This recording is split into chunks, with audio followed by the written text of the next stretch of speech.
Ini ya, ini juga buat rekan-rekan Malang Raya nanti.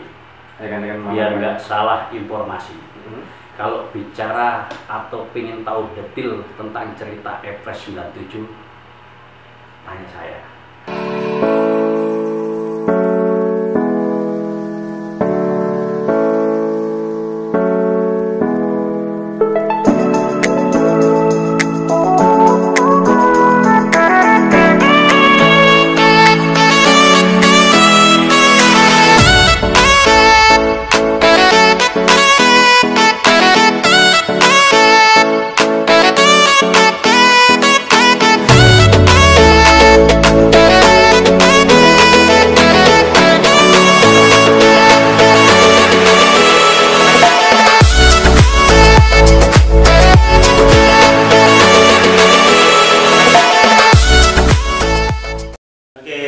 Assalamualaikum warahmatullahi wabarakatuh. Mungkin beberapa orang sudah mendengar siapa itu Pak Asmuji. Dan sebelum wawancara lebih lanjut, jujur hari ini saya merasa di prank sama tim produksi ya. Karena beberapa informasi yang datang kan memang ada salah satu narasumber yang harus saya wawancarai. Cuman ternyata waktu saya sampai di lokasi, saya harus bertemu dengan seorang mantan Kopassus, Pak ya. Mantan Kopassus, dan beliau juga dikenal luas sebagai orang pertama di Asia yang menapakkan kaki, bertakbir, dan mengibarkan bendera sang merah putih.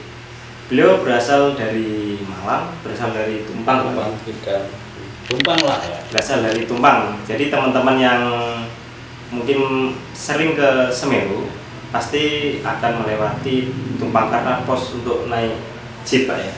Oke. Sebelum berbicara lebih lanjut dengan Pak Asmuji, beliau merekomendasikan buku ke saya, karangan dari perpustakaan Pak Fadlizon. Penulisnya Pak Fadlizon langsung ya? Iya. Penulisnya Pak Fadlizon langsung. Oke. Tentunya banyak yang mau menulis buku tentang saya, ya kan?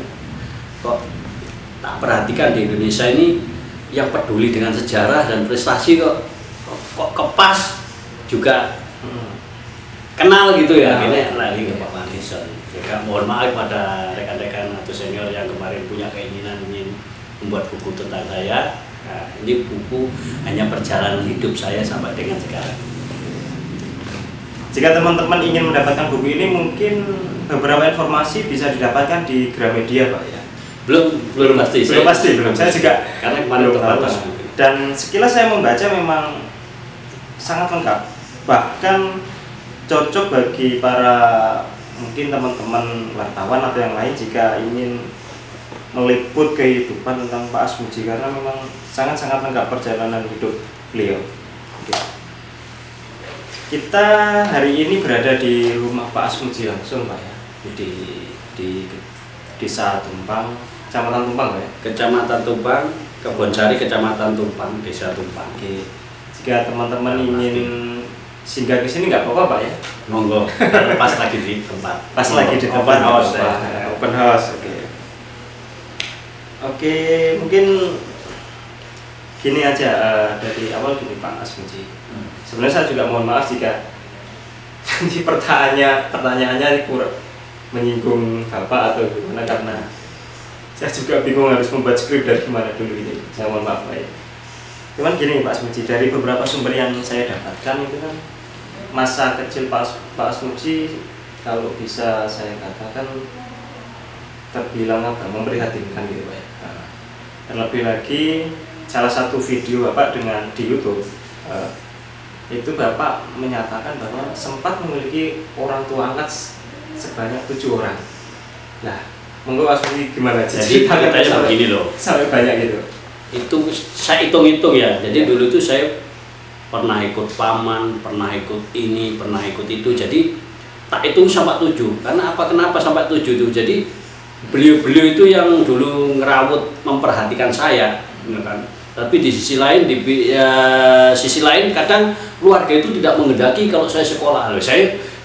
Karena saya kepingin cita-cita dulu tuh ya, alhamdulillah terwujud lah jadi orang terkenal, cuma terkenal aja kan gitu. Saya pindah itu bukan karena saya ikut, itu bukan karena saya seolah-olah ikut, enggak, saya itu bekerja.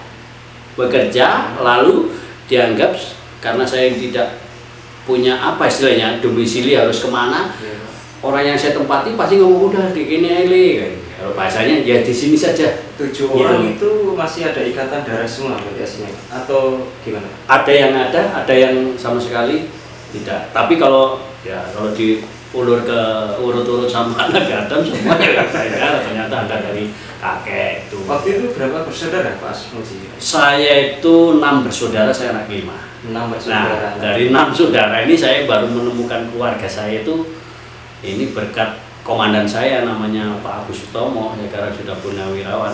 Ya. Beliau waktu jadi komandan memfasilitasi saya untuk bisa menemukan keluarga saya. Jadi saya terus terang aja ketemu keluarga saya itu tahun 2002 di Kalimantan.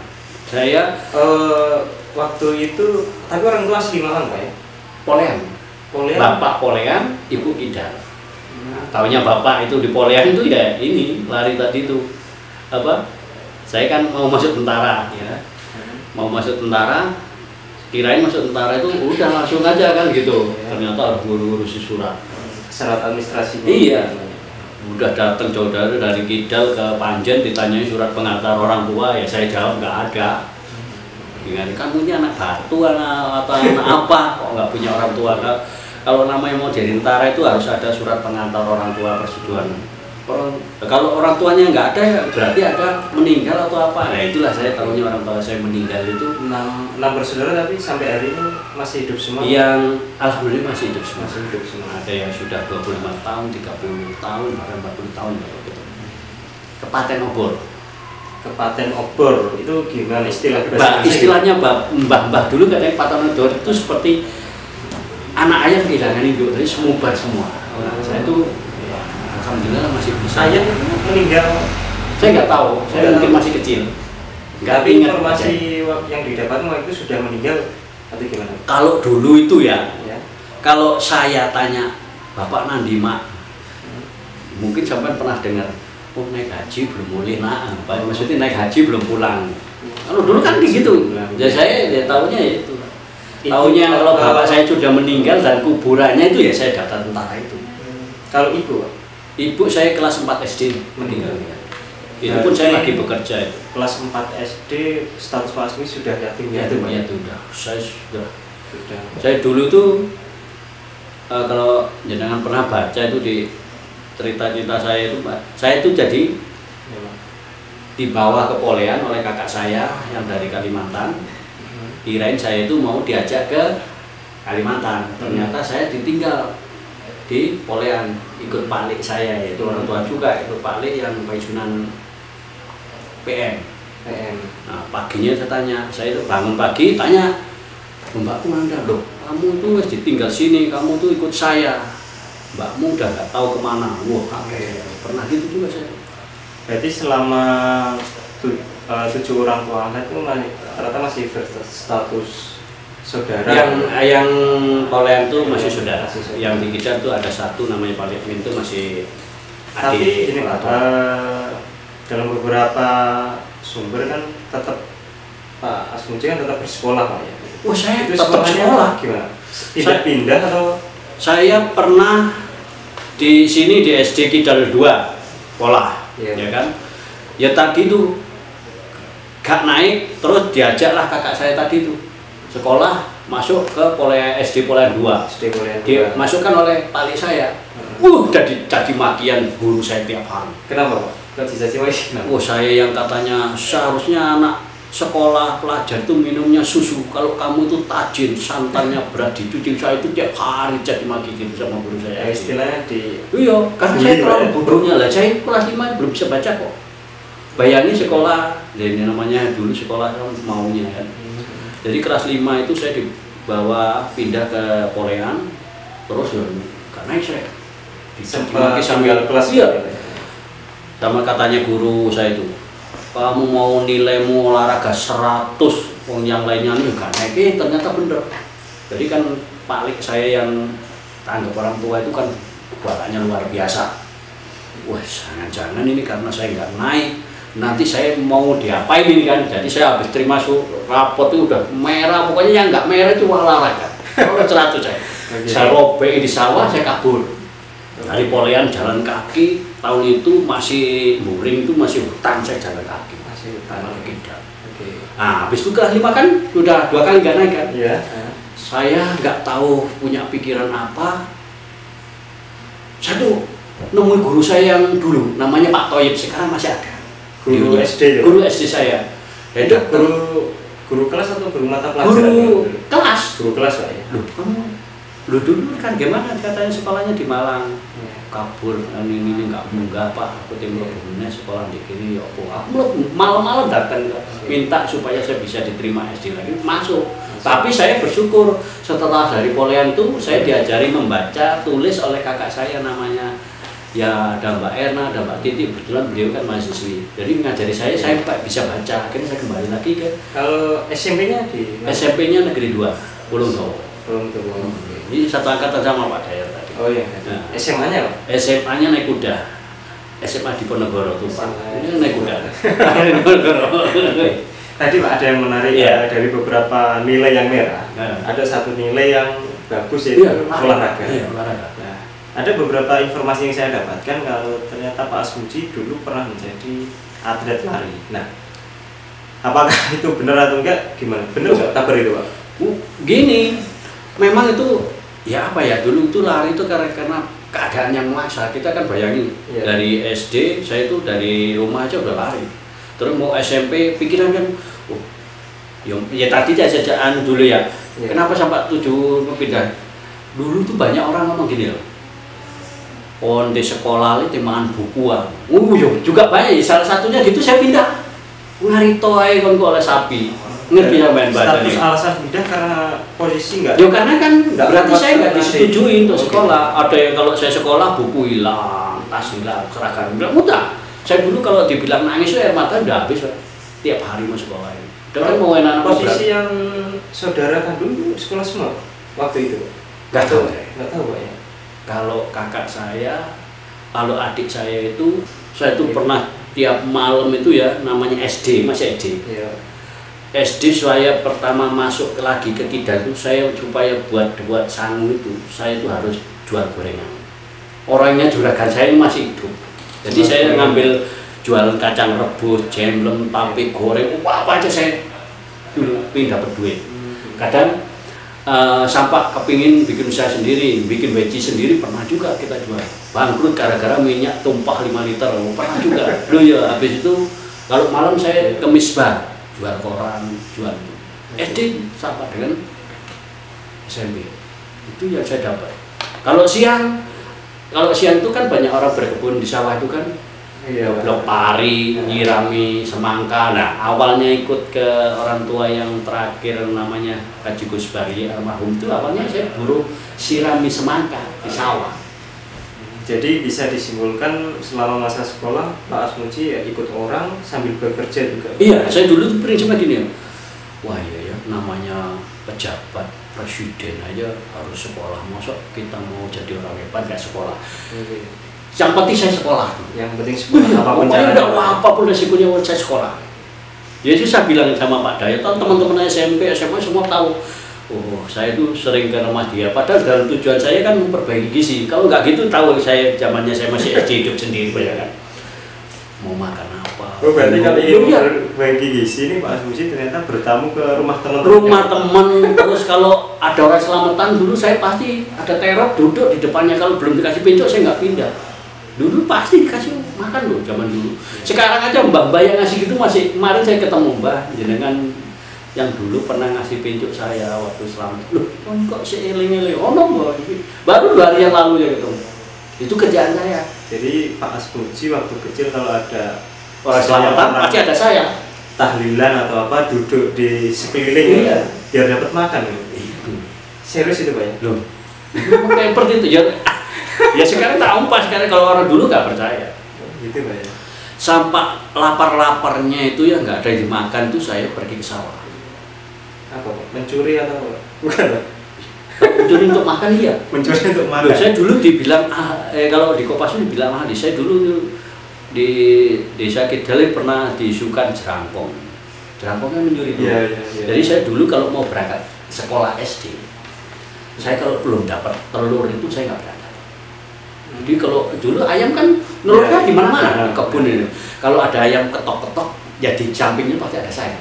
Nah, saya ambil telur, bawa 1, 2, jual ke pasar, buat beli masih pecah. Saya selalu begitu. Ini jangan ditiru teman-teman. Saya berhenti nyuri telur itu karena apa? Jadi suatu saat hari Senin, saya berangkat buru-buru, dapat telur itu belum dijual. Upacara kan, baris di belakang. Ketua kelas lencang depan, soalku, celanaku yang ada telur ketabrak, bahasa aku berhenti nyuri telur. Bukan nyuri, nemu di kebun. Bilang nyuri terserah. Kalau nggak gitu, sak jelek-jeleknya ya supaya perut saya terganjal ini, ya nggak tahu lah, itu memang jalan hidup saya. Banyak kebun singkongnya orang rokok kalau hujan. Oh, itu yang di mana? Itu dijual atau di mana sendiri? Karena kalau setiap malam tak garui, tak puteli, singkongnya tak rebus, tak makan, tak bakar. Maaf ini mbak yang punya rokok. Se-ekstrim itu ya. Maaf. Kalau nggak gitu ke sawah musim padi. Padi kan baru jebul. Makanya saya kuat tuh mungkin karena gizinya alami. Terus sapi makan rumput sehat kan? Iya. Saya itu kalau ada padi baru jebul itu masih melentung, tak cabut mas. Itu makan dulu gurih sama belum nyoba. Coba kalau padi yang baru metang dicabut, dimakan gurih. Sekarang nyari sawah aja udah kesulitan pak.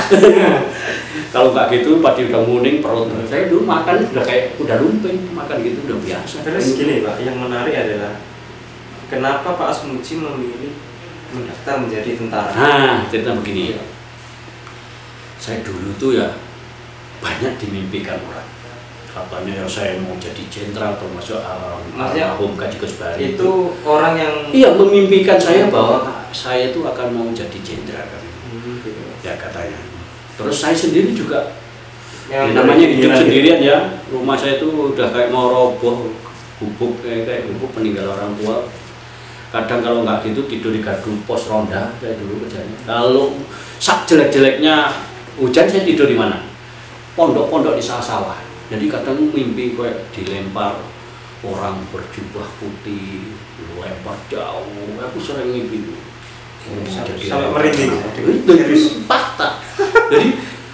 Jadi saya juga merinding. Energinya itu pernah dipegang ya oleh orang 4 itu, tangan, kaki dilempar. Jauh, nggak jatuh-jatuh. Nggak tahunya begitu jatuh tuh orang putih itu mau takbir sholawat. Kamu mau jadi orang hebat nak? Lele, waduh, hebatnya di mana ya? Kalau gitu saya ingin jadi orang terkenal. Ingin jadi orang terkenal kan? Kadang tuh orang tuh kayak menilai saya tuh dikira ya apa gila, ngarang-ngarang, wong tua gak duwe. Berarti pikiran sinis lah, pikiran sinis. Nah, makanya saya berpesan pada saudara-saudara saya yang mungkin senasib nggak punya orang tua ya kan, yatim piatu, itu jangan putus asa. Menurut saya harus tetap semangat ya. Karena saya sendiri sudah buktikan sebagai anak yatim piatu, bayangkan bisa sekolah SD, SMP, sampai SMA, masuk tentara, bisa masuk Kopassus, bisa dipercaya oleh waktu negara. Itu pendaftaran apa? Tentang negara. Nah, ini masuk tentara itu lucu. Jadi ceritanya begini. Ini kan masuk tentara. Pertama persyaratan saya bingung. Oke, jadi mulai dari awalnya kalau orang hebat itu udah menilai saya bahwa saya itu udah intelijennya tinggi, bisa mendeteksi ada ayam bertelur di mana tempat saya udah tahu. Itu diperlukan di Kopassus kan. Ya karena pengalamannya memang iya. Habis itu strategi. Saya itu mau masuk tentara yang paling strategi, Pak. Oke. Pertama itu nggak mikir, pokoknya udah waktu itu minta antar kakak saya yang ketemu di Surabaya. Kakak saya yang nomor 3. Kakak kandung ini? Iya, kakak kandung. Naik motor, udah daftar tentara berangkat. Ditanyai di Polres Panjen ya kasar dulu, pokoknya ngurus SKKP. Masuk pertama, mau jadi apa? Mau tentara. Mas surat pengantar orang tua aja. Takut aja, apa sih? Itu baru cacakku ya orang tulis. Karena posisi orang tua juga nggak tahu. Nggak ada. Marono tanya loh, kok ini anak waktu anak padas kok gak ada. Yang bilang keterangan ya polisi ini toh, keterangan ini itu loh maksudnya surat tak lembarnya nggak gue. Oh dari tentara itu surat pengantare keluarganya sopoli. Nah baru loh, Pak saya nggak tahu orang tua saya. Ya jadi cari. Kalau memang sudah meninggal orang tua itu ibu ya bapak. Kamu cari bapakmu di mana? Kalau memang mati kan ada surat keterangan yang meninggal. Surat wah, wali lah. Bayangi kurang seminggu umur 22. Ya itu karena saya terlalu dicintai guru saya di SD tadi 9 tahun. SD selama 9 tahun. Makanya saya sekarang itu anak-anak sekolah pelajar itu bersyukur guru-guru sekarang kan baik. Nggak bisa diajari. Loh kalau saya dulu didoain mas. Kayak datang pasti Asmujono nggak ngerjain PR. Ya naik meja angkat kaki satu. Ya, tangan diangkat sambil ngomong saya bodoh. Akhirnya saya bodoh beneran kan? Itu berdoa kan ucapan kan doa kan? Iya. Itu bodoh beneran Pak 9 tahun kan? Gitu. Hampir 9 tahun ini lulus baca masih apa bahasanya ngeja saya. Ini sih kepingin sekolah SMP ya saya. Terus gimana Pak setelah SKKB tadi sudah balik saya. Waduh, Bapak ini dia polean, oke, polean. Ini bersyukur sama Allah Subhanahu wa taala saya. Begitu masuk ke balai desa Polean Jalan Krisna. Itu apa? Mau nyari surat kematian bapak saya. Namanya bapaknya siapa? Hasan, karena saya Asmujono Hasan. Meninggalnya tahun berapa? Enggak tahu, Pak. Aduh, ya apa lek goleki sak gudang lek karo taune apa lho, Pak. Jadi enggak aku jadi tentara. Itulah jelalah kesayangan Allah. Saya itu masuk gudang kok langsung ngambil A ya kok nama bapak saya ya itu tadi suratnya tadi namanya buka itu tadi gudang apa Pak? Ya, maksudnya di kelurahan. Oh gudang di kelurahan. Iya arsip itu arsip kelurahan langsung berangkat ya itu lembar itu kemarin masih ditanyain meneh Pak persyaratannya masuk tamtama prajurit karya 3193 kan kemarin tak tulis di pintu saya. Kalau keluarga ya Allah ya Allah keluarga sopa aku kakak bapakku ibuku ini kamu cenderung ini taktik saya naluri pertempuran ini apa aku tuh pikiran aneh iya orang tua angkat ini kan anaknya mau menikah mulai di fotokopi apa tak aku sih akhirnya apa mas aku juru fotokopi ke atas. Bentar Pak sebelum dilanjut berarti ada semacam pemalsuan kartu keluarga ini? Pinjol nggak tahu, nggak tahu itu. Pokoknya modalku itu. Yang jelas dulu itu masuk tentara kan bukan anaknya merah gitu kan? Ya. Benar. Keluarga saya banyak tentara, banyak pegawai negeri. Wes, aku melebu. Karena itu satu. Lucunya, kok iya butuh kopi.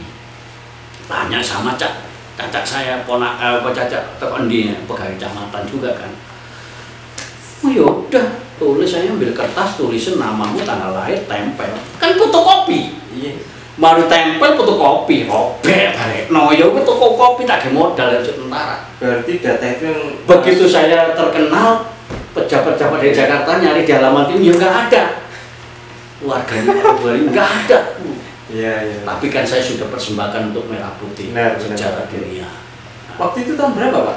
Resmi terdaftar sebagai tentara tahun berapa? Kalau ini tahun 93. Tahun 93. Wah, saya belum lahir ini. 93 ya. Saya 94 saya. 93 saya sudah jadi. Terus ini Pak, yang menarik adalah mungkin saya sendiri juga bingung. Mungkin ada beberapa teman-teman di luar juga bingung tentang karena Pak Asmujono terkenal dengan Kopassusnya Pak.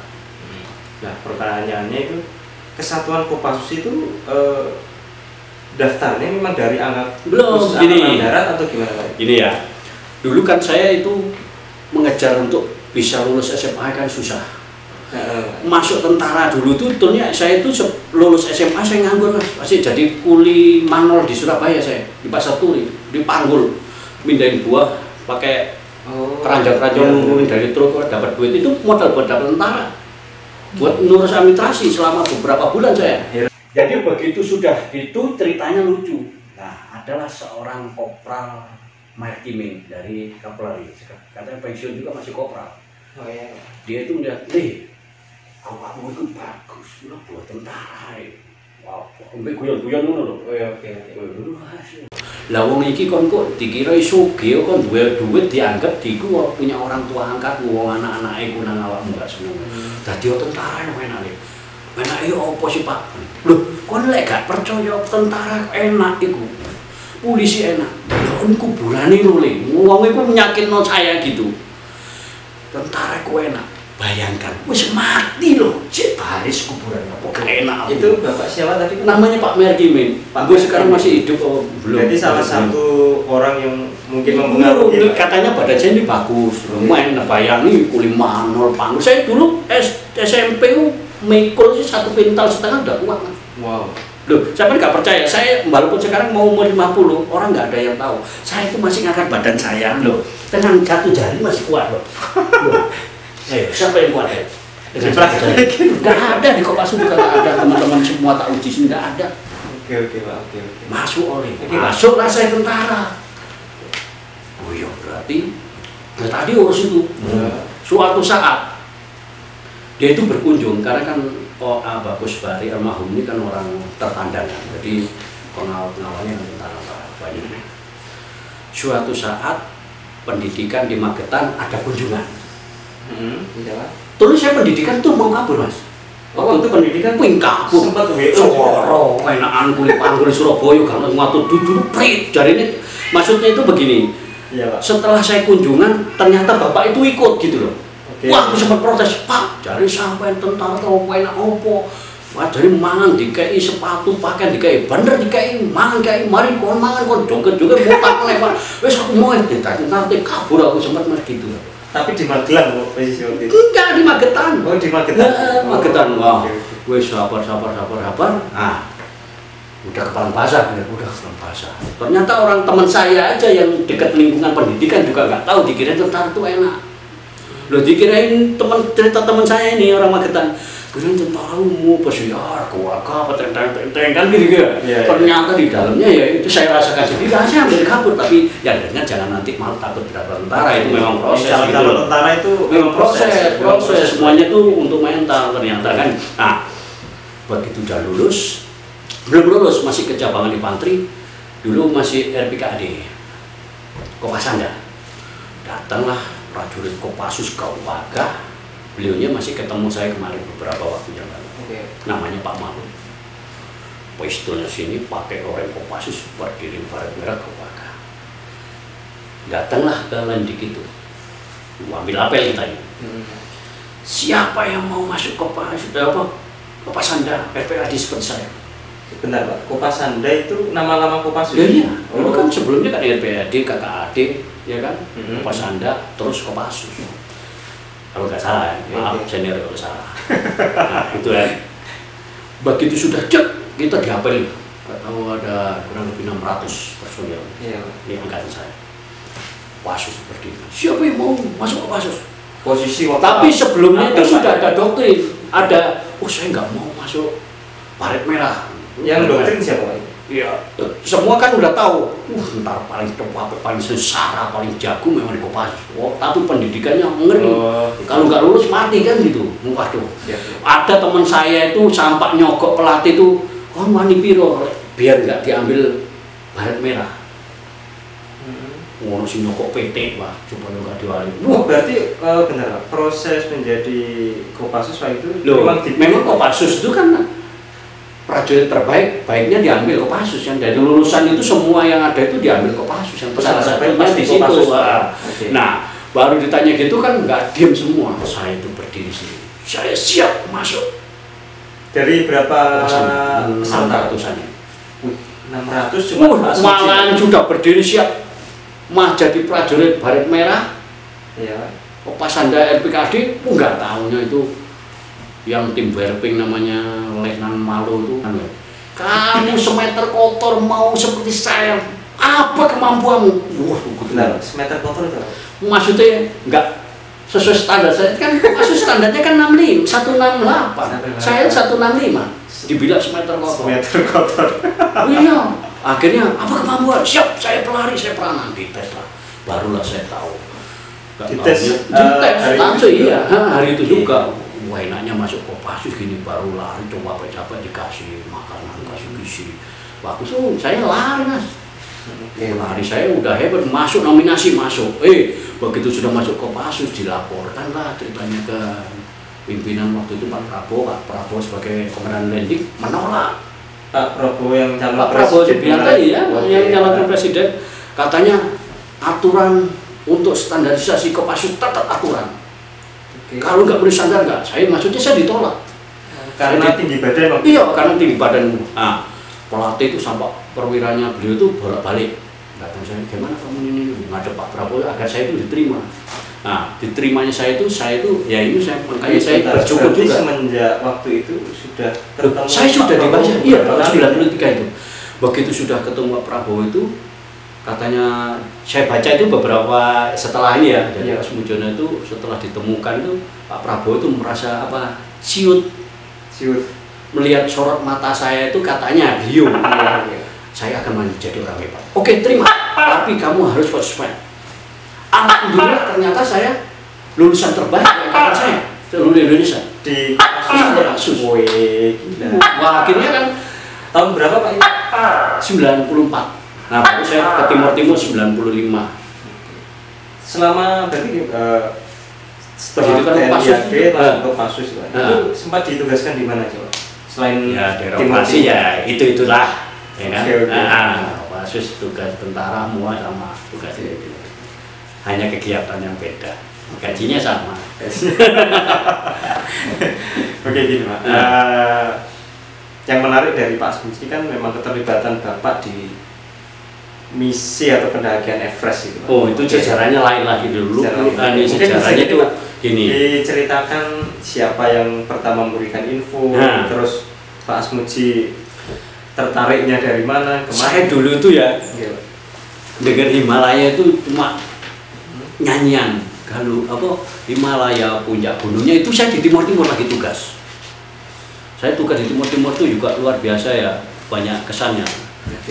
Komandan saya itu Pak Doni Munardo, sekarang kepala BNPB, legend Letnan Jenderal Doni Munardo.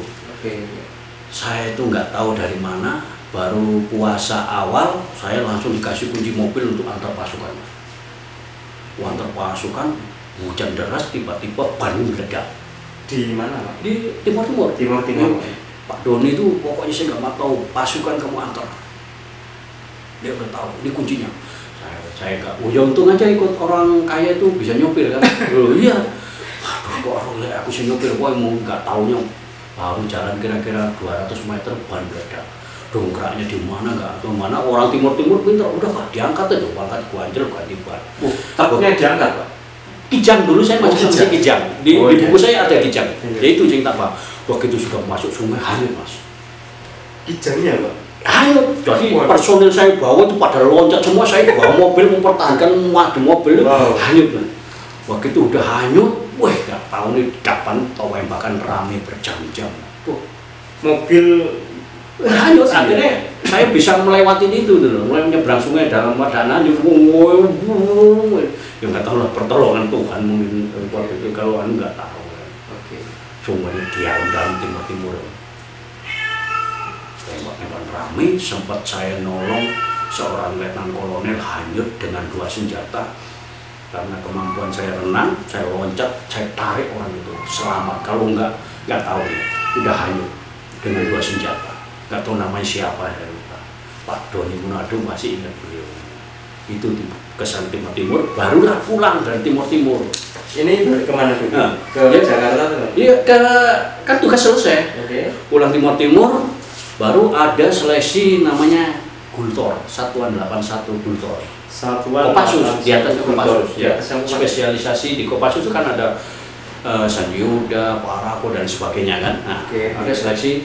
Nah, Komandan Danjon saya kan Pak Doni Munardo. Kayaknya beliau itu nggak menginginkan saya masuk keluar dari satuan yang beliau pimpin.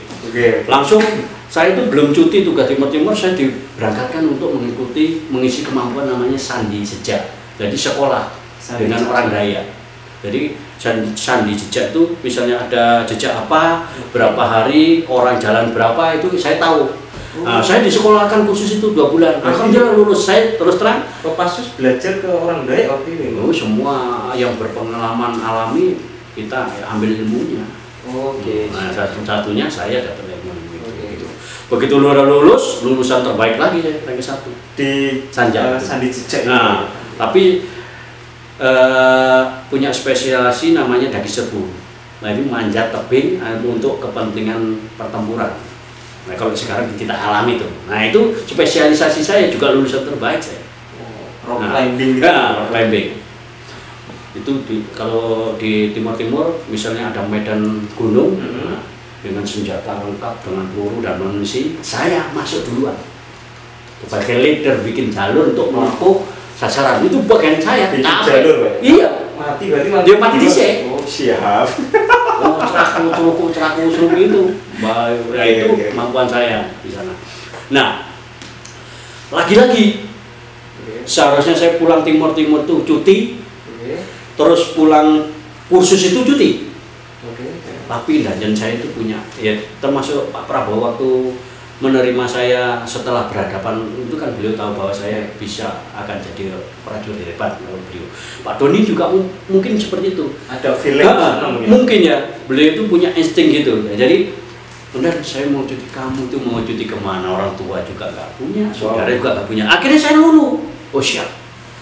Sekarang ini di Jakarta ada tes lagi berjalan yang mau mendaki gunung tertinggi di dunia. Kamu mau, kamu spesmu daki serbu, pencinta alam bagus. Kamu mau nggak kirim? Pikiran saya itu, oh iya ya, saya dulu jadi tentara, tanda-tanda terkenal, masuk Kopassus. Masih nggak terkenal? Oh yo, tugas Timur-Timur juga begini aja. Oh, mungkin ini jalan saya ya, mendaki gunung kan. Siap saya. Memang akhirnya belum cuti seperti itu, Pak. Iya, jadi saya makanya bersyukur dan berterima kasih kepada Pak Doni waktu itu sebagai Wadanyo dan danjen saya untuk mengutus saya. Padahal saya seleksi untuk mengikuti tes pendakian itu luar biasa, ada fisiko, ada macam-macam. Saya langsung bergabung. Tapi tetap melewati tes itu semua? Enggak, langsung tes fisik saya. Tapi saya cari kisi-kisi, lagi-lagi saya kepintaran saya itu ternyata enggak mungkin juga kalau saya nggak pintar lulus terbaik. Jasa saya sampai lihat bagus-bagus ya. Jadi di sini pamer Mas.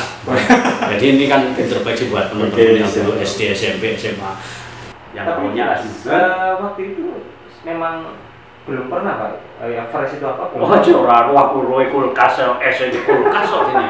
Aku sama diledek sama Indino ya waktu diketendi kamu. Berarti Pak asline wong desa. Memang desa Pak saya tahunya es di kulkas. Iya. Makanya itulah yang membuat kontroversi kadang orang mendaki gunung es sampai sekolah ke Eropa dan lain sebagainya. Masa Asmujono ujuk-ujuk katanya susah saya pergi. Itu banyak dilema. Terus setelah tes itu gimana? Proses perjalanan tes itu saya pakai strategi. Jadi kan namanya tugas ke luar negeri itu kan Kopassus tugas suatu kebanggaan, Mas. Jadi kebanggaan. Kopassus mendapat tugas adalah kebanggaan. Kebanggaan. Oke, siap. Banggaan. Lebih baik pulang nama daripada gagal tugas. Maksudnya kita itu lebih baik gagal daripada meninggal daripada gagal melaksanakan. Itu ada semuanya yang lebih baik pulang nama daripada gagal tugas. Kalau kita waktu saya masih di tentara di pendidikan ragu-ragu kembali. Di Kopassus lebih ngeri lagi, ada satu tingkat lagi. Anda ragu-ragu kembali sekarang juga. Jadi tambahan 2 kata. Ngeri begitu baru masuk udah ngeri ya. Kembali sekarang juga, Pak. Ngeri waktu itu pertama. Wah, Anda ragu-ragu melamar perempuan, pulang. Nah, ya, jadi yang lain. Nah, oke, gimana? Lanjut. Begitu sudah tes itu saya kan kepingin ya. Waktu itu tes gini Pak, ada beberapa informasi kalau ternyata bukan hanya dari pihak tentara, ada beberapa orang sipil Pak. Seluruh komunitas pencinta alam mulai Rakata, Wanatri, FVTI, Mapala UI, pencinta alam penyelam ternama lah waktu itu yang direkrut. Bahkan satuan-satuan tentara semuanya dihubungi, tapi yang siap itu kan untuk membawa misi itu adalah Kopassus yang ditunjuk Kopassus sebagai kebetulan penggagasnya dan penyandingkannya juga Kopassus Pak Prabowo kan. Begitu saya kepingin lulus, saya tanya sama pelatih yang menyeleksi kan orang luar semua. Nah salah satunya Pak Oktak Mata Kupang, ada dari berbagai senior-senior di pencipta alam lah, supaya lulus ya apa ini, karena loh kan kok nanya, kamu kok Pak As kok nanya begitu, karena kalau di tentara itu paling tugas-tugas gini ke luar negeri kok diutamakan senior. Oh tidak Pak, ini independen, siapa yang terbaik itu yang akan berangkat. Memang sengaja saya semangat di situ, sengaja dipilih. mau saya iya, saya sudah warning duluan gitu loh, jadi biar tahu kriteria yang diharapkan, dan saya tidak mau mengecewakan Pak Doni tadi yang mengutus saya atau memerintahkan saya gitu kan, mewakili satuan. Mas bayangin ada satuan ini, saya mungkin satuan saya gitu loh. Nah begitu sudah tes terakhir saya baca dulu, kata teman-teman ngeri, orang naik Gunung Gede Pangrango itu bisa 1 jam, 4 jam, bahkan 6 jam, saya cuma 45 menit sudah nyampe. Jadi memang jadi itu harus saya ikut. Gila. Tapi tes itu, wah kalau lari pakai alat itu Pak Rosa itu kalau saya lari. Saya tuh sempat dijuluki manusia nggak punya udel, padahal saya punya udel. Loh iya loh, nggak bisa capek. Nggak bisa capek. Kalau lari kenceng itu tiap habis latihan itu seleksi itu saya pasti dimarahi senior. Waktu itu mulai pemberangkatan misi ke Everest masih nggak tahun tanggal? Tanggalnya itu akhir bulan akhir 96. Akhir 96. Kalau nggak salah ada itu di kalendernya, ya kan perincinya. Pokoknya akhir 96. Selesainya itu April 26 April itu adalah ending saya di Puncak Everest. Jadi singkat Mas, karena dulu itu kan intinya itu cuma satu. Dulu itu bukan ya 6 bulan lebih.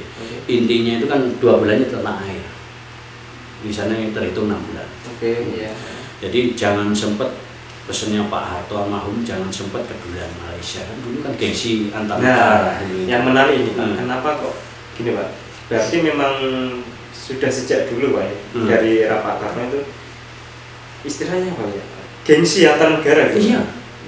Bayangi kan kita dulu kan katanya Pak Prabowo jangan sempat kita 200, dulu masih 240 juta kan dulu. Iya. 240 juta dimalukan oleh hanya sewilayah DKI. Maksudnya Malaysia. Wow. Pak Prabowo ya. Tapi Pak Prabowo itu memberikan support yang luar biasa, tapi beliau itu seperti apa ya? Jadi bicara mendaki gunung itu kan bicara kematian. Dulu kan namanya bicara Everest itu bukan bicara mencari prestasi, setor nyawa kan. Kita aja waktu nggak langsung Pak Prabowo menyetorkan nyawa. Iya sudah nggak tega. Jadi strateginya itu bisa. Kalau kita perang tahu musuh, kalau di sana siapa musuh nggak tahu. Sampai nggak tahu sakitnya naik gunung ya, nyelam aja ke air, semakin dalam apa yang dirasakan. Di sana itu iya hiperbaliknya dari itu.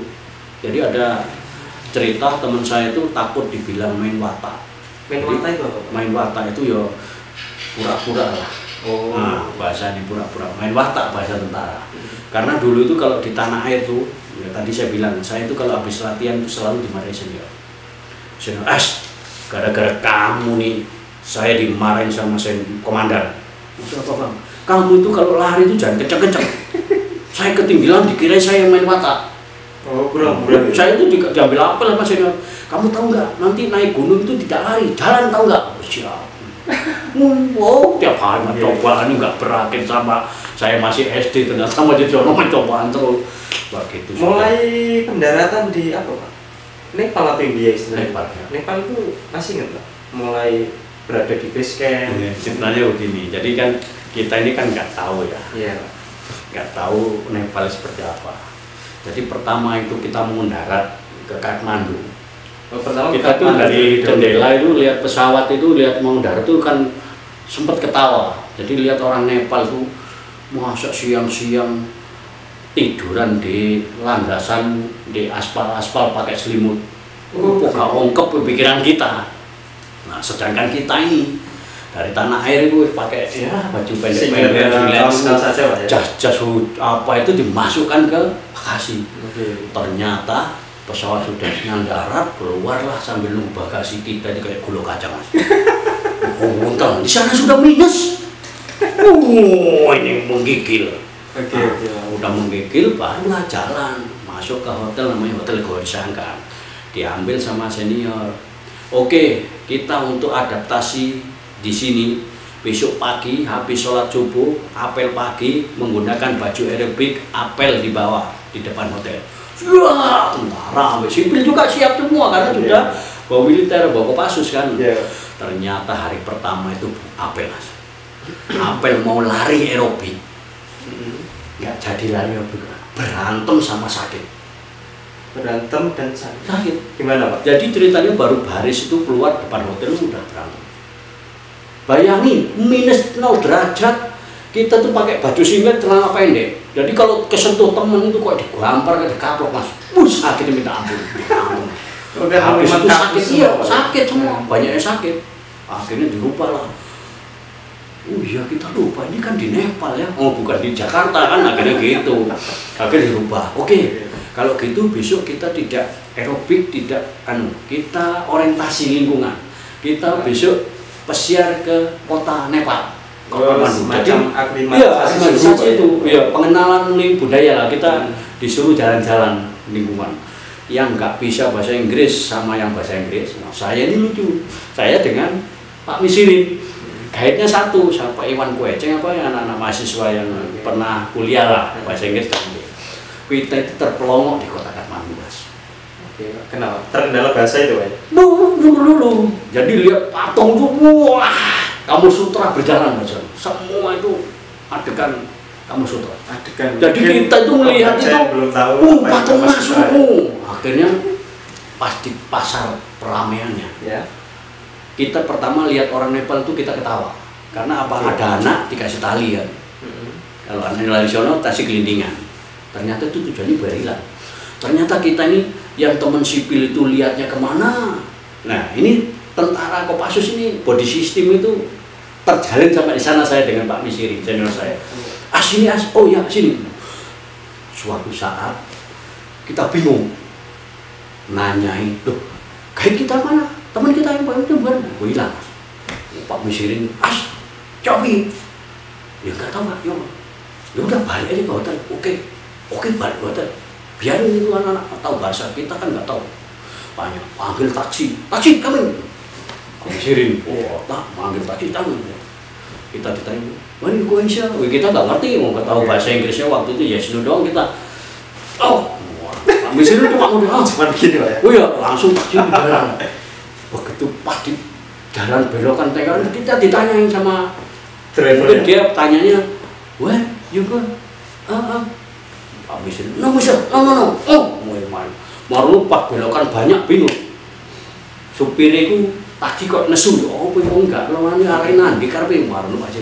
Misal, ini semua. Akhirnya Pak Misir nggak tahu otaknya pintar karena di Bultor pintar juga main. Jadi ingat jalurnya pokoknya belok kiri, belok kanan terus lurus, belok kiri hotel. Ternyata bener lah. Ternyata bener. Iya ternyata bahasa. Nyampe situ. Jadi kalau teman-teman nyasar, biasanya gitu. Ini kuaplok itu pengalaman pertama di Nepal. Oke, cerita proses summit aja, pendakian. Oke, jadi begini ya, ini juga buat rekan-rekan Malang Raya nanti. Biar nggak salah informasi. Kalau bicara atau pengen tahu detail tentang cerita Everest 97, tanya saya. Biar tidak terjadi polemik yang macam-macam. Rupanya ditumpang bersedia bos. Kalau saya ada di rumah saya selalu terbuka buat siapa saja. Jadi begini, kita ending ceritanya. Jadi orang Indonesia itu kan terkenal daerah tropis. Sebetulnya itu tidak yakin pelatih top dunia namanya almarhum Anatoly Bugrev untuk membawa misi ini. Dari mana pelatihnya? Pelatihnya dari Rusia. Kazahstan. Dia mantan pengendali pesawat ruang angkasa. Orang hebat-hebat. Pelatih saya orang top di dunia. Terkenal namanya Setan Everest ya di beliau itu. Setan Everest ada tulisan di jadi dia itu dipanggil Pak Prabowo, tapi seharusnya dia ceritakan tentang bagaimana perjalanan menuju puncak Everest, tapi hanya yang diceritakan tentang kematian pendaki-pendaki. Yang diceritakan pelatih pelatihan ya. Pendaki orang meninggal aja. Jadi selalu dikembalikan bagaimana prajurit jenderal siap. Berarti memang sengaja membuat mental down Loh, lebih ya enggak, memang kenyataan seperti itu. Dan dia tunjukkan foto-foto seperti ini loh. siap mati atau enggak? Iya, sampai lihat di video Everest. Siap mati, kalau siap mati Iya, ayo. makanya kan saya sebagai prasus merasa tertantang sebetulnya ada gitu itu. Oke Pak. Nah, gitu awalnya. Awalnya itu. Barulah langsung aja kalau ya cerita yang banyak. Tapi gini Pak, Gimana? Waktu itu sempat saya baca Indonesia terbagi 2 tim Pak. Ya, nah, gini. Jadi Pak Prabowo dulu itu sudah sebetulnya punya gagasan dan kepingin mengirim orang Indonesia itu sejak beliau masih berpangkat kapten, tapi dia terwujudnya ketika beliau masih menjabat sebagai Kopassus. Berarti yang bertanggung jawab misinya adalah Pak Prabowo. Semuanya ide dan gagasan itu dengan Pak Prabowo dan para senior-senior pencinta alam di seluruh Indonesia. Yang punya pengalaman tentang Gunung Es beliau panggil oleh beliau, dimintai supaya misi ini benar-benar berhasil, karena kan Pak Prabowo dibentuk bikin 2 sisi, tujuannya cuma satu, kepingin menjadi negara pertama di dunia yang bisa tembus dari 2 sisi. Menjadi negara pertama. Iya, belum ada di dunia yang bisa mencapai satu negara dari 2 sisi. Iya, belum ada. Waktu itu Pak Prabowo. Sisi utara selatan waktu itu. Iya, saya di selatan. Di selatan. Itu. Oke. Kalau dari sisi utara nggak sampai puncak waktu itu Pak? Tidak. Nggak sampai. Alasannya terhambat oleh badai. Tapi kalau dari sisi lain itu memang dulu itu atlet-atlet yang memang yang menurut pelatih ya, yang mempunyai harapan itu dan istilahnya ranking terbaik itu ditaruh semua di selatan. Utara itu hanya cadangan waktu itu gitu, karena rutenya bisa ditembus dengan berkendaraan sampai ke ketinggian sekian. Gitu. Utara, landai. Berarti Tapi selatan itu memang kelandai dan tidaknya itu alam tidak bisa diprediksi dan tidak bisa ditaklukkan. Kadang itu yang salah. Di tim selatan Kopassus berapa orang waktu itu? Kopassus itu ada 10. Di tim selatan Pak? Nah, itu yang terbaik ya. Dulu tuh Kopassus itu ya yang tinggal Kopassusnya yang bisa berjalan ikut teks sampai itu saya, Bisirin dan Letnan Iwan Setiawan. Tinggal 3 orang dari Pak Asumsi paling junior. Paling junior. Jadi ada Letu, ada Setu, saya masih Pratu. Junior. Pangkat merah itu saya kira jenderal, ini salah. Saya ternyata tahu pangkat itu tahu nggak sama. Iya. Kirain saya itu jenderal beneran lulusan tentara. Magetan saya kira ini Indonesia paling pinggir dulu. Terus terang nggak tahu. Taunya kalau pangkat itu saya itu mau pesiar sama pelatih. Pelatih kan diambil-ambil ini, maaf ini loncat nih. Kamu nanti kalau di bis tidak boleh petentang-petenteng. Sombong, arogan, kata pelatih saya. Siap, kamu harus menghormati dan mensyukuri yang di bawah kamu. Izin pelatih, pangkat saya apa? Kamu kalau ingin tahu pangkatmu, kamu adalah tentara pangkat terendah di dunia ya. Kamu sudah tahu. Palang pintu itu Pak Bual, kalau kita padahal ingin marah di dulu tentara, makanya kalau banyak tentara marah-marah itu karena ya apa? Udah pangkat terendah di satuan, kerjanya dikerjain dok sama senior, mau balas dendam kan susah, nggak bisa. Balas dendamnya kan di luar uang pikiran itu. Berarti saya tidak punya anggota. Kamu seniormu, kamu nggak punya junior itu kamu punya satu yang di bawahmu cuma sapam. Jadi jangan arogan. Jadi istilahnya memberikan motivasi lah. Penjagaan. Ya itu barunya saya tahu pangkat perada prajurit terendah di dunia ya. Gini Pak, di tim selatan Pak ya, waktu itu Kopassus cuma 3. Cuma 3 Pak. Sebetulnya ada Bang Darling, senior saya ada 1 ya kan, tapi gagal. Terus senior lagi gagal. Jadi kita ini udah dibagi 5 di situ. Waktu itu cepat itu Pak, kalau nggak salah ada seniornya Pak Asmunci kalau nggak salah yang mau nyampe di Larry State itu pingsan atau apa, itu gimana Pak ceritanya? Oh gini, ya makanya itu ya. Jadi ekspedisi 97 itu sebetulnya sudah dinyatakan gagal oleh pelatih saya yang dari Rusia. Sudah dinyatakan gagal sejak kapan? Sejak dari jadi gini loh, ya nggak tahu ya, waktu itu memang ya itulah susahnya mendaki Everest ya. 1, kita tidak berpengalaman. Waktu itu Kopassus ya. Kita ini bertiga tidak berpengalaman. Kalau saya bilang katanya tahunya di Kulkas, iya memang ya. Ya kan? tidak berpengalaman, terus waktu sudah lewat jamnya. Seharusnya menurut pelatih top dunia Anatoli itu dan Bashkirov itu seharusnya jam segini kita sudah tinggal segini. Ini kok masih di sini? Karena perjalanan karena terus terang pendakian itu bukan lazimnya melakukan pendakian musim winter, musim dingin. Kamu kalau ingin tahu, kita Malaysia itu sudah 1 tahun di sana. Dia itu ketemu saya di camp 1. Gitu. Indonesia cuaca tak ramah, kita pulang. Jadi dia itu nggak berani, pendaki nggak berani. Tapi berarti gini sebentar, Pak Prabowo mengirimkan Pak Smuji dan teman-teman itu di saat tidak musim pendaki, Pak? Bukan musim pendaki, musim dingin. Musim dingin. Iya. Yang seharusnya pendakian libur, Pak. Setelah bulan April Mei. Oke.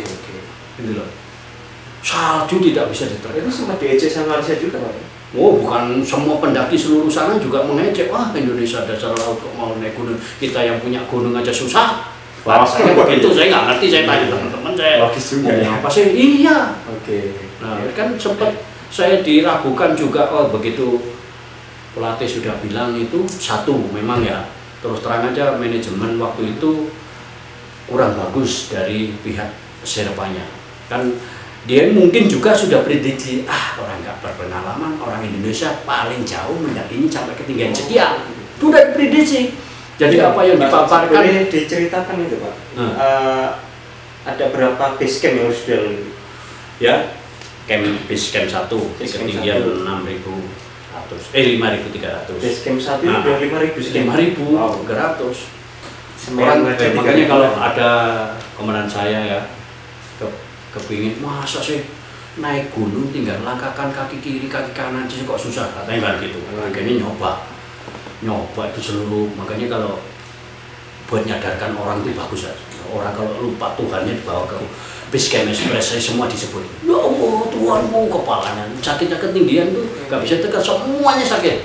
Karena gini, Pak, mungkin di luar konteks, beberapa anekdot di teman-teman pendaki itu, kalau ingin mengetahui karakter seseorang itu diajak mendaki gunung. Gak bisa, Pak, rekor-rekor. Makanya kan ada berita waktu itu, kenapa teman yang dari sipil semuanya kok dicoret, nggak bisa melanjutkan. Ternyata itu kan seleksi alam. Seleksi alam naik gunung itu ya. Ya makanya tadi tak bilang, kata senior saya main watak. Jadi gini, saya itu menyaksikan betul ya. Jadi teman saya itu, senior saya namanya Darlin, Bang, ayo Bang lanjut. Aku udah ke atas. Nyoba menambah 1 langkah itu kayak matalas. Jadi mundur lagi. Dia pasangkan gelundung. Ada namanya Pak Parno itu. Aduh, aku malu, saya harus ikut. Pak, Bapak harus turun. Darahnya sudah keluar di hidung. Wow. Di mata udah keluar. Iya. Itu obatnya kalau sudah seperti itu kan organ tubuh kita itu pembuluh darah kita pecah. Obatnya cuma 1, turun, tidak ada lain. Berarti batas kemampuannya dia untuk menghirup udara itu hanya di situ mampunya, gitu loh. Bukan main watak, main tes di sana nggak bisa main watak. Kita muntah sampai tinggal angin aja nggak keluar ya udah. Ini, Pak, ada di beberapa sumber entah mana yang benar. Pak Smuji adalah istilahnya meninggalkan rombongan atau ditinggalkan rombongan waktu ke puncak itu? Bukan begitu. Jadi kalau misalnya ya dari camp 1 sampai camp 2 atau dari base camp ke camp 2, pelatih udah tahu harus 10 jam. Harus 10 jam. Saya tuh paling 1 jam 2 jam udah nyampe. Boleh diceritakan itu, Pak? Ada berapa base camp yang harus dilalui? Ya, base camp 1 ketinggian 5.300. Base camp 1 udah 5.300. Makanya kalau ada komandan saya ya, kepingin masa sih naik gunung tinggal langkahkan kaki kiri kaki kanan sih kok susah, katanya kan gitu. Akhirnya nyoba itu seluruh. Makanya kalau buat nyadarkan orang itu bagus aja. Orang kalau lupa Tuhannya dibawa ke base camp express semua disebut, ya Allah Tuhanmu, kepalanya sakitnya ketinggian tuh nggak bisa tekan, semuanya sakit. Karena gini Pak, mungkin di luar konteks ada beberapa anekdot di teman-teman pendaki itu kalau ingin mengetahui karakter seseorang itu diajak mendaki gunung. Gak bisa Pak reko-reko, makanya kan ada berita waktu itu kenapa teman yang dari sipil semuanya kok dicoret, gak bisa melanjutkan, ternyata itu kan seleksi alam naik gunung itu ya. Ya makanya tadi tak bilang oke, kata senior saya main watak, jadi gini, saya itu menyaksikan betul ya. Jadi teman saya itu, senior saya namanya Dadi, Bang ayo Bang lanjut, aku udah kuat asam, nyoba menambah satu langkah itu kayak main talas. Jadi mundur lagi, dia pasangkan gerundung. Ada namanya Pak Parno itu, aduh aku malu, saya harus ikut Pak, Bapak harus turun. Darah itu udah keluar hidung, wow, di mata udah keluar, ini Bang. Ya. Itu obatnya kalau sudah seperti itu kan organ tubuh kita itu pembuluh darah kita pecah. Obatnya cuma satu, turun, tidak ada lain. Berarti batas kemampuannya dia untuk menghirup udara itu hanya di situ mampunya, gitu loh. Bukan main watak, main tes di sana nggak bisa main watak. Kita muntah sampai tinggal angin aja nggak keluar ya udah. Ini ada di beberapa sumber entah mana yang benar. Pak Suci adalah istilahnya meninggalkan rombongan atau ditinggalkan rombongan waktu ke puncak itu? Bukan begitu. Jadi kalau misalnya ya dari camp 1 sampai camp 2 atau dari base camp ke camp 2, pelatih udah tahu harus 10 jam. Harus 10 jam. Saya itu paling 1 jam 2 jam udah sampai. Wow. Makanya di dalam dokumen Everest jarang terlihat saya itu di duluan. Gitu Pak. Simatnya apa Pak itu? Ya itu nggak tahu, kalau saya lari katanya saya nggak punya udel, saya punya kemauan mas, kemauan. Tapi yang menarik adalah waktu perjalanan sampai puncaknya itu Pak. Jadi gini ya, waktu nyampe jadi kan kita ini marah, saya itu pernah kejadiannya di ketinggian 7.900 di camp 4. Kita ini berangkat puncak itu jam 12 malam. 12 malam summit apa? Summitnya jam 12 malam. Mau berangkat, kita itu udah makan udah nggak bisa masuk. Yang masuk itu cuma Pak Misirin mecah namanya buah leci 1 kaleng, kita bagi bertiga makan satu sama kurma. Itu yang lain tidak masuk. Kita mau masak air itu susah. Jam 2 jam kan kita cairkan baru beku, baru cair kan. Cair udah mendidih udah cepat diminum. Kalau nggak udah bisa keluar lagi. Nah, barulah kita habis masak air. Waktu itu ada pameran perlengkapan pendaki di Los Angeles. Waktu itu Pak Rohadi sama Pak Monti itu nyari perlengkapan paling canggih. Nyarilah Tremos paling canggih. Nyari Tremos sampai Los Angeles. Iya. Saya jam 12 itu isi air. Us masuk, tutup rapat 1 jam udah beku. Baru mau keluar dari tenda itu saya ditinggal teman. Pak Iwan duluan, Pak Isin duluan. Saya tuh nggak tahu ya, kayak orang Jawa itu, saya tuh pikirannya itu baik ya. Tadi malam saya lihat bintang kemukus nyorot ke saya. Apa maknanya? Saya tuh katanya mau dapat daru katanya kan gitu. Bisa lihat bintang. Di sana iya tuh. Wah kena panjang nyorot saya, ada apa ya? Nah kok tiba-tiba itu saya pernah hampir nggak percaya dengan cerita itu. Saya itu keluar tenda kok mau berangkat, kok pinggang saya itu sakit. Sempat nggak bisa bergerak. Untung saya itu, orang Jawa kan untuk bawa counterpin.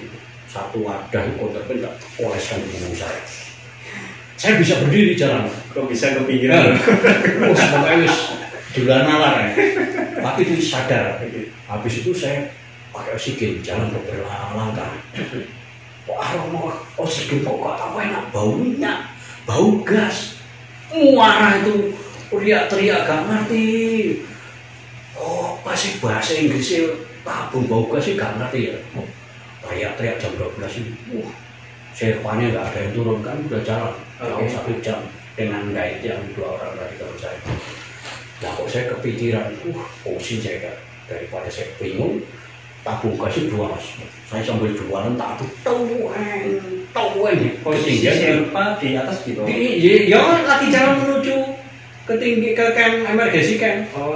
Langsung serpa itu turun. Wah langsung jalan.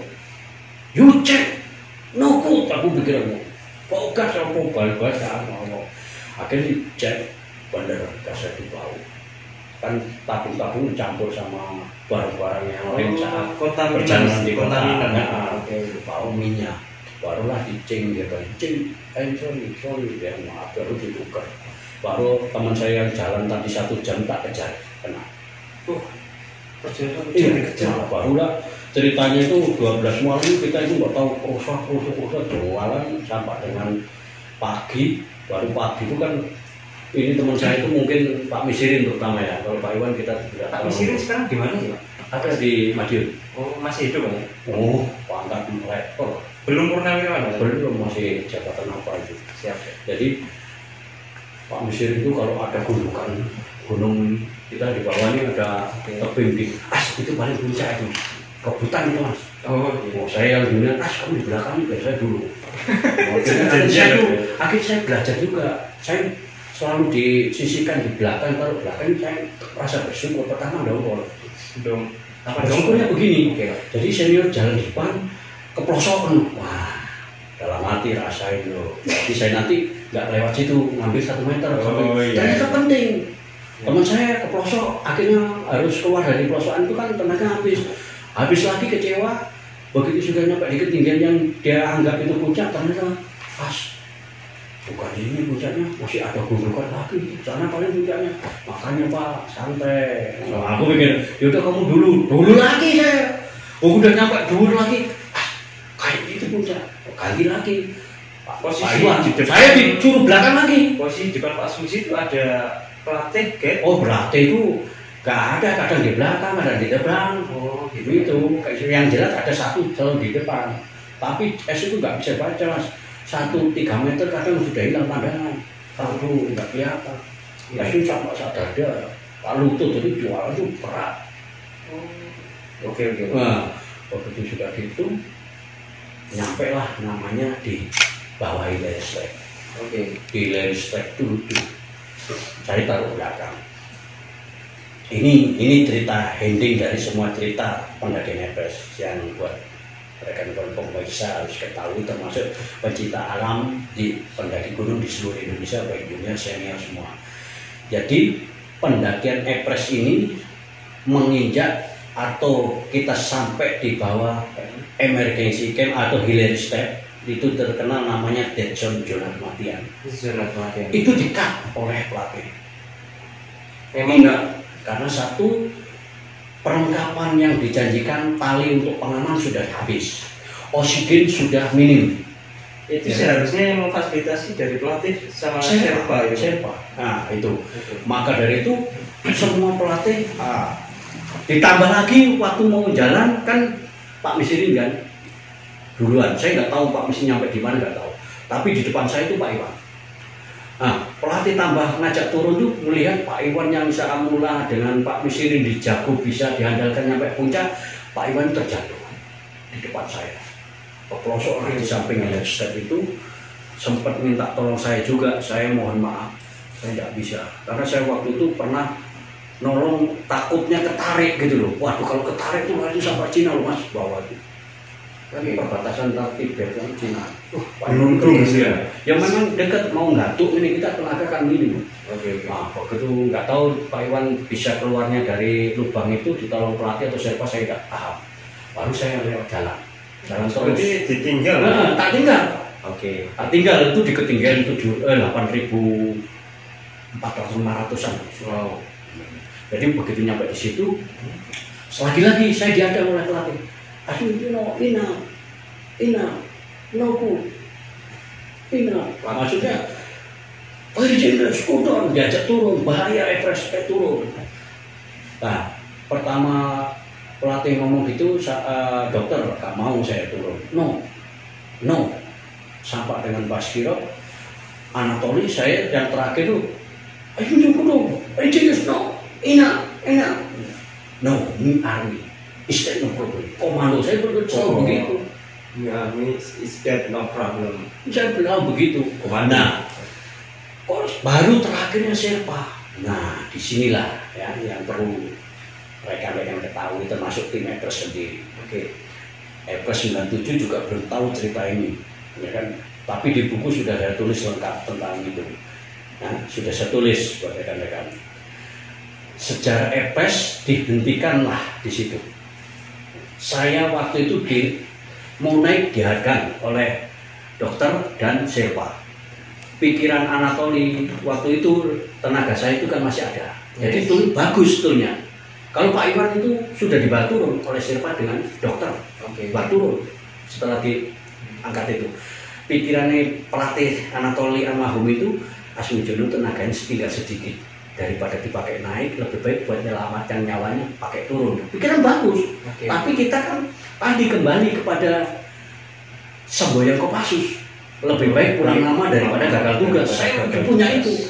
Juga ingin pesan-pesan Pak Prabowo. Di saat kita itu dalam suasana yang tidak lazim yang saya hadapi, saya itu, oh iya Pak Prabowo saat memimpin doa bahwa kalian mendaki Gunung Himalaya atau Everest, ingat bahwa alam tidak bisa ditaklukkan. Alam tidak bisa ditaklukkan. Kalau orang bahasanya ngomong Asmujono penakluk, bilangnya bagi saya itu bukan penakluk. Kita menikmati ciptaan Tuhan. Ya.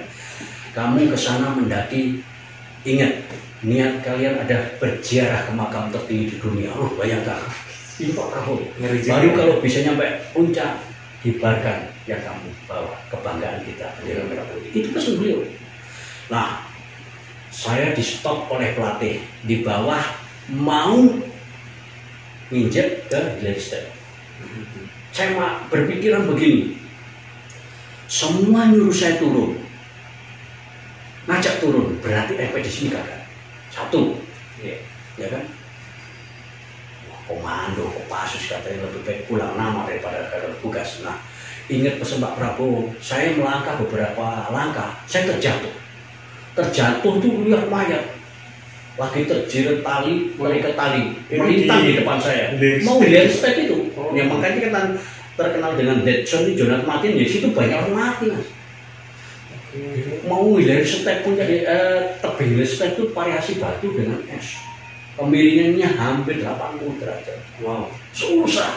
Di tenaga sudah habis, di situ saya jatuh. Kok jalan-jalan ngalah ingat ya kan, suruh berziarah ke makam tertinggi, mumpung ketemu mayat. Emang waktu itu iya, saya itu mayat gitu. Mayat tentang di sempat saya sempat tak garui dan saya sempat menangis. Saya kira Pak Misir kan Pak Misir di depan saya. Iya.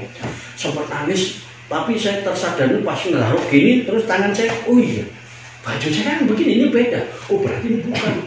Wah Pak Misir masih utuh ya, masih utuh Pak. Disitulah saya sesuai dengan Muslim, saya berdoa sebisa saya baca, saya doakan mayat.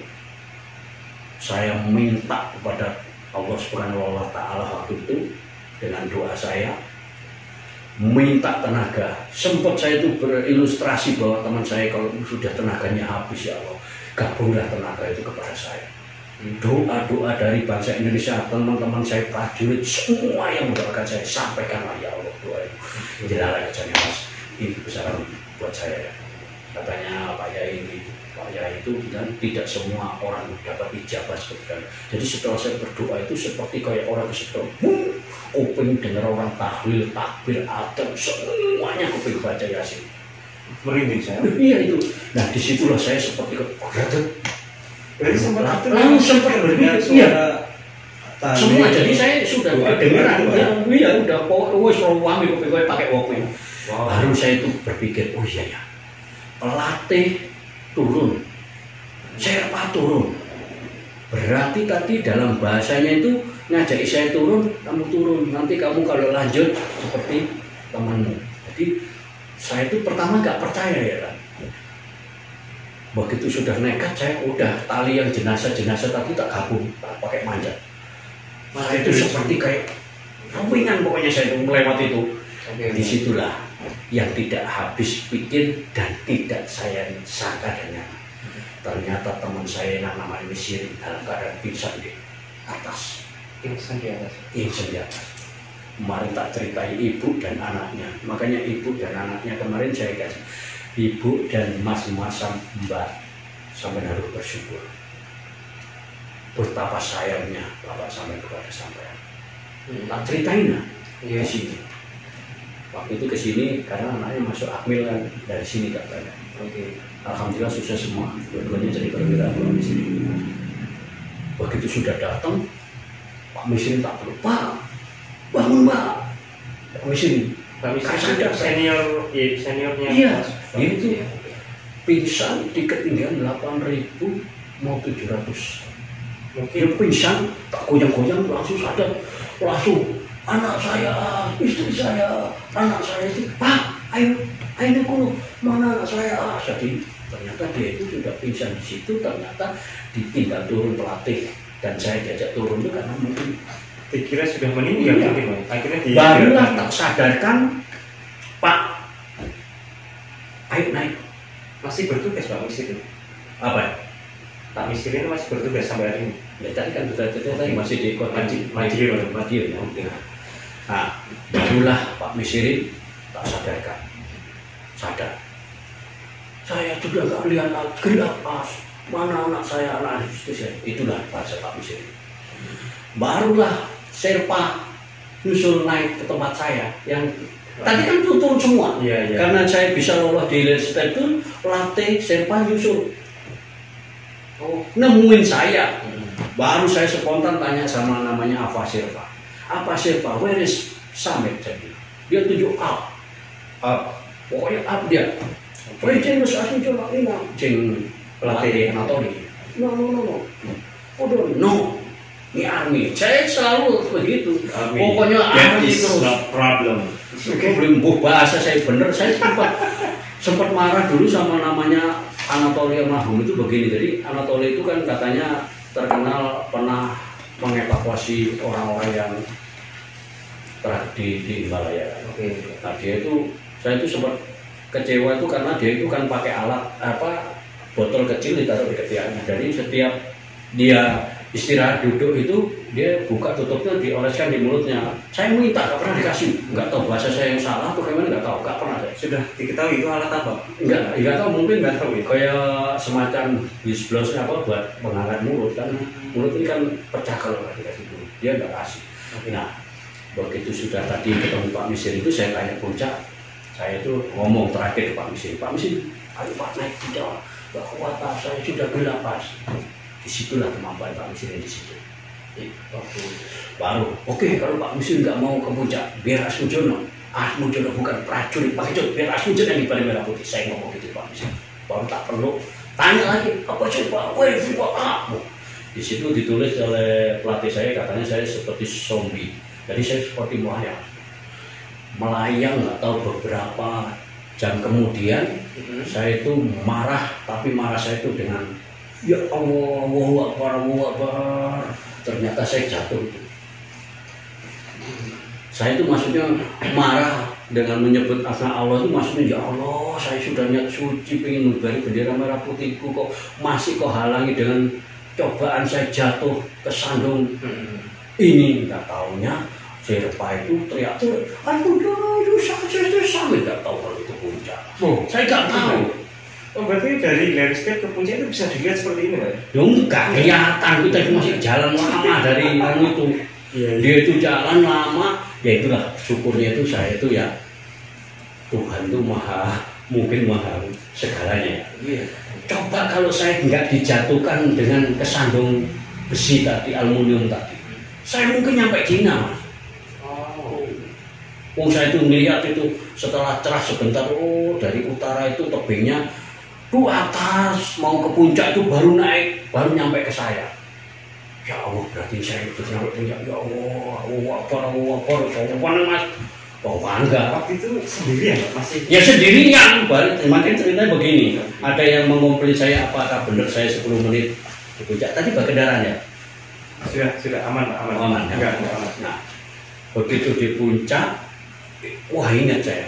Sempat waktu masih mau muncak itu rapat di Basecamp diproses oleh teman-teman karena saya terlalu semangat. Oke, karena saya merasa bersyukur sebagai junior saya dimasukkan tim. Saya nanti kalau di puncak saya ingin nyanyikan Indonesia Raya. Ingin kibarin merah putih dua. Langsung kamu jangan tak kabur As. Orang manusia tropis atau seperti kita ini, orang di ketinggian normal 8.000 itu akan lupa segalanya, katanya begitu. Tapi saya bersyukur Begitu sudah sampai di tadi terjatuh, yang saya pikir cuma satu, keamanan. Jadi tali yang tadi ada eseknya tancap di atas itu langsung tak ikat Mas di. Bukan, esek sama tali karmantel lamili. Tak ikat, ikatan pokok, aman. Mau ngapain saya ini? Gila, ternyata ini ngapain ya? jangan main kan mau ngibari bendera merah putih, mau ambil lah, buka karet kok susah, mau buka itu, salutan tak lepas. Padahal kan menyalahi prosedur. Ini dulu ya memang semua. Waduh, wah kurang masuk ini. Barulah nih ngambil bendera ini di tas, susah. Bendera bisa ikat. Pertama ngikat tuh tangan ini, panas langsung apa lengket sama besi dia. Bayangin 50 di bawah 0 minus 50 derajat. Wow. Jadi kita itu lengket. Apa sih Pak? Wah picture. Saya minta foto. Senyum song, bahasa saya gitu. Cuma nggak ada rekaman kalau ada sepeda gue. Baru sudah gini. Dia apa Silva itu kan saya titip kamera pocket namanya Olympus, titipkan ke dia. Kalau Anatoli itu joinan dengan saya. Kalau dia lagi ngambil pos untuk ngambil iklannya, saya foto. Saya tuh kamerawan loh, cuma almarhumnya sudah meninggal jadi nggak ada saksi. Saya fotoin dia. Nah, teman saya diputui oleh Silva, dan ketika waktu di puncak, apa Silva itu mohon maaf sama saya. I'm sorry, exit dari matanya, kacamatanya buka sudah betul. I'm sorry, jadi dia nggak bisa ngambil gambar saya. Kamera saya kosong aja. Barulah udah nyampe situ, aku ini buka mau bendera sudah. Waduh, Pak Darto ini dan tim utara katanya mau ngambil bendera satunya. Waduh, susah lagi buka Mas. Nggak mau lagi beli bendera lagi. Ikatlah 1, 2, kecil sama besar. Ogun katanya mau ngambil stiker. Ini stiker ninja saya. Jadi ada stiker panjang ini. Tak ambil lah. Mau tak tempel, tak buka ini. Tempel, kaku lagi. Gak kena masukin. Nah, dan terakhir sudah ini laku. Udah mau Indonesia Raya katanya terlalu lama. Pada negeri saya sebentar. Barulah ingat apa yang belum nih. Saya ini kan Kopassus, baretku di mana? Nah, disinilah saya mau pakai baret ini. Oke, baret ya kan? Kok susah nih kena masker, ya kan? Oke, iya. Akhirnya baret taruh dulu. Ini nanti penting. Waktu itu pakai baret, nanti dengan harapan pulang mau tak kasihkan Pak Prabowo. Oh iya, baretnya ini. Iya, tapi berita itu pernah tak lansir bahwa baret itu hilang. Itu jadi cuma 1. Gak ada yang minta, baret masih ada. Aku pernah cerita baret itu terbang ke arah Cina supaya gak ada yang minta, baretnya masih ada. Nah, begitu sudah mau pakai baret susah, masker tak buka. Saya sempat terhentak. Kok sama saja? Buka sama saja. Berarti ini gas saya oksigen udah habis dari tadi. Loh, kalau ketinggian 8.848 kita buka masker itu oksigen hanya detik Mas. Ternyata tak buka sama saja, berarti oksigen saya udah habis. Jadi saya selama pendakian di puncak itu nggak pakai oksigen. Mungkin perlu teman-teman ketahui juga, karena proses di puncak Pak Sunji memang di foto-foto yang beredar di sosial media, di bukunya Pak Fadlizon maupun di foto di ruang tamu, memang Pak Sunji membuka masker ya. Tanpa masker, tanpa sarung tangan. Tanpa sarung tangan. Minus 50 derajat di bawah 0. Itu gimana nggak perlu? Nah, lebih aneh lagi. Nah, itu lagi kan sudah Basiro. Iya, aku pergi saya nggak mikir Mas. Nggak taunya itu dari arah Cina itu ada badai. Saya itu sempat, itulah untungnya. Saya itu badan saya ikat ke tiang tripod. Tiang tripod itu segitiga aluminium, ada lampu merah, kuning, hijau di sana. Di puncak. Jadi tak ikat itu kok tahun kan tak angin, wah saya hampir tempas. Untung saya tak ikat, kalau enggak saya terlempar. Disitulah saya baru ngerti, oh bahaya di puncak gunung. Langsung wah itu tak kompas, tak masukin karya saya lagi. Baret ini juga sekarang mengkonfirmasi Pak ya, bahwa aslinya Baret itu nggak hilang. Ada. Saya pensiun baru saya cerita baret saya. Karena beberapa gini, memang beberapa sumber bahwa yang menjadi pertanyaan adalah katanya Baret itu hilang. Dan Baret itu ceritain dulu kena angin terus gulung-gulung sampai besar arah Cina baret saya. Dulu saya cerita gitu, mohon maaf, tujuannya baik buat saya. Yang lain nggak ada. Jadi begitu sudah lepas baret, semua sudah saya masukkan baret, tak pakai Mas. Nggak taunya ikatan tadi, bayangkan tali namili tak ikatan pokok di suhu minus 50 derajat dihentakkan dengan berat badan saya dengan angin. Susahnya setengah mati Mas. Buka itu, saya sempat hampir frustasi. Wah, bisa meninggal di puncak. Iya di puncak itu. Bukanya susah sampai tak cokit-cokit sama estik besi saya itu, tak cokit-cokit. Mau tak potong saya nggak bawa pitorino, kita cokit tak pukul kena buka. Bayangi saya berapa menit saya di puncak itu. Dan tadi ceritain. Begitu sudah buka, turun saya. Turun lagi Pak Misirin pingsan lagi, masih pingsan, udah terperangkap, tak bangun. Berarti gimana? Ini jadi setelah saya nyampe puncak itu saya bangun, nyadarkan Pak Misirin lagi ini Pak Misirin ini langsung sadarnya itu hanya disebut mana istri, mana anak saya, selalu itu. Pak ayo turun Pak, enggak mau, gelap, mana anak saya, mana istri saya, Pak Misirin. Nah, dia maunya turun, tak bilang apa. Pak Misirin, ayo turun. Asmujono sudah kibarkan merah putih puncak. Beneran. Yang jadi pertanyaan begini pada rekan-rekan tim Everest 97. Bagaimana kalau saya nggak nekat naik ke atas? Saudara kita, Pak Misirin. Pikir saja. Itu aja yang saya jelaskan. Makanya saya mohon maaf waktu di Rindam saya ulang tahunnya ke-19. Saya sempat marah, emosi karena itu teman-teman nggak tahu sejarahnya tim Everest 97 yang saya lakukan. Itu aja, mohon maaf. Itulah cerita Everest sesungguhnya. Jadi gini, dari tim Indonesia entah sipil atau tentara ada yang meninggal nggak? Di tim saya tidak ada, alhamdulillah. Hanya hampir diamputasi. Saudara teman saya karena penyakit ketinggian itu kan beku itu ternyata sengatan dingin itu kalau nggak dipotong dia kan diserang saraf, jadi penjara terus harus diamputasi penyakitnya.